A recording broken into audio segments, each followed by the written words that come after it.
Сәлем достар, бүгін сіздермен дәмі ерекше, тез дайындалатын өте дәмді кекстің рецептісімен бөлісемін. Ол үшін менің каналыма тіркеліп, видеоның соңына дейін көреміз және лайк басамыз. Менің жаңада видеоларымды көргілеріңіз келсе, міндетті түрде каналға тіркелеміз. Ең алдымен бөлме температурасындағы жұмыртқаны осындай таза ыдысымызға, үлкендеу ыдысымызға салып, оның үстіне шекерімізді салып, жақсылап миксерлейміз, шамамен 2-3 минуттай.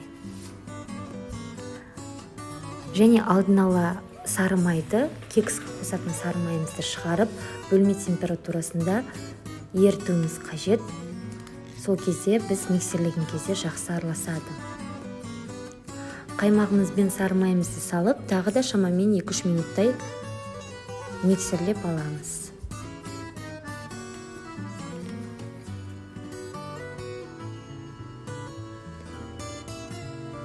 Одан соң қамыр қопсытқышымызды, кішкене ғана тұзымызды, яғни шым-шым тұз, ванильді шекерімізді саламыз.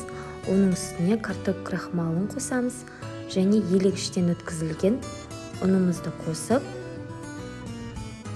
1 минутқа жетпей жақсылап миксерлейміз.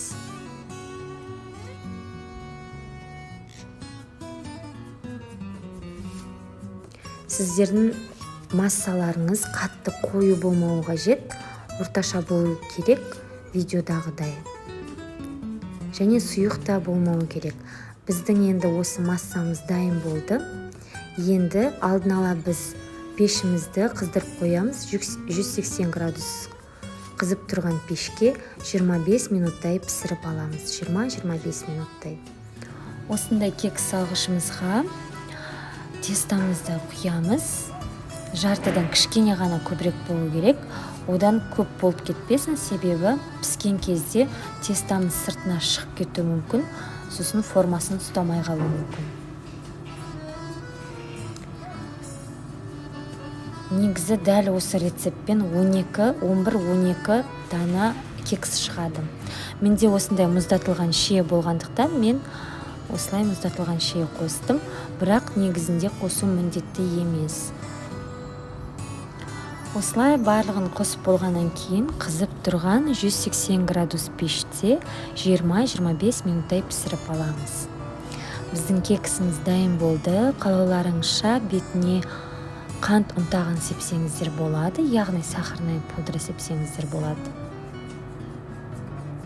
Енді кексіміздің ортасын кесіп көрейік.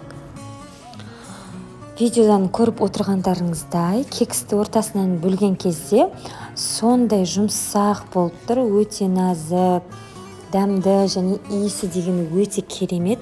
Дәл осы рецепт бойынша жасасаңыздар, сіздерге ұнайды деген сенімдемін. Сіздерге керемет рецепті ұсынған Ақбота.